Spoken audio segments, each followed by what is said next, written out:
Quels sont les points chauds de la planète en ce début d'année et quelles solutions pour résoudre les crises parfois à répétition? Une année nouvelle en Afrique, c'est Washington Forum qui commence. Washington Forum.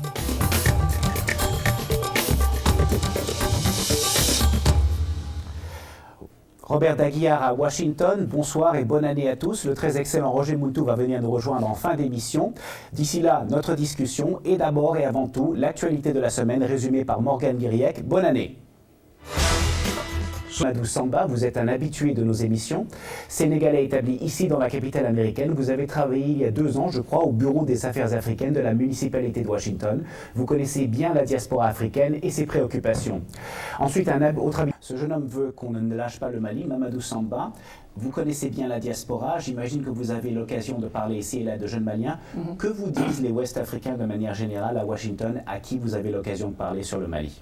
Bon, Robert, disons que les Africains me disent souvent que le feu vert de l'ONU est plutôt symbolique parce que, disons que l'intervention qu'ils ont approuvée est une intervention qui est mise par étapes et sans date qui est précise. Donc c'est plutôt symbolique que stratégique. Bon, j'aurais bien aimé voir les autres pays africains, surtout notamment l'Afrique du Sud, qui maintient un poids politique et économique de plus en plus lourd au niveau de l'Afrique.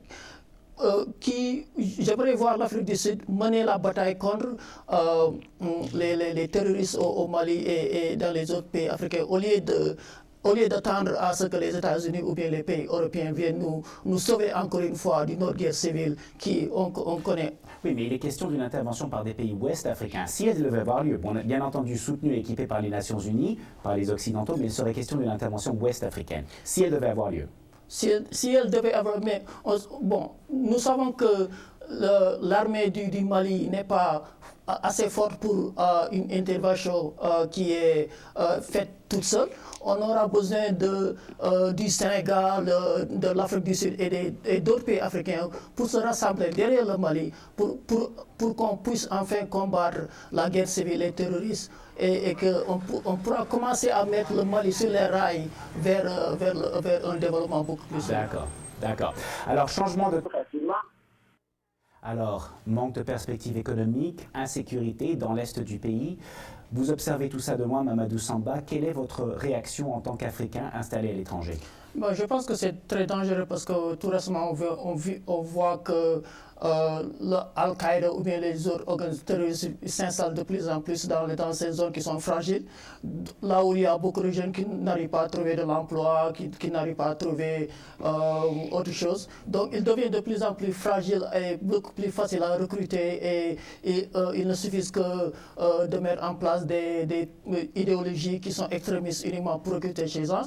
Donc, je pense que on a intérêt à beaucoup plus investir sur l'éducation et la technologie pour mieux en fait développer ces zones et puis permettre aux jeunes de pouvoir travailler et de pouvoir compétir contre les autres pays comme les Chinois, les autres.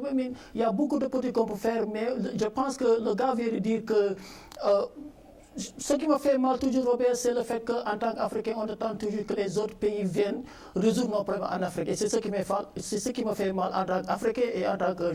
solution africaine à des problèmes africains. Cet appel en provenance du Bénin exprime, Mamadou Samba, le souhait d'une stabilisation économique, enfin vraiment de prospérité à l'échelle internationale.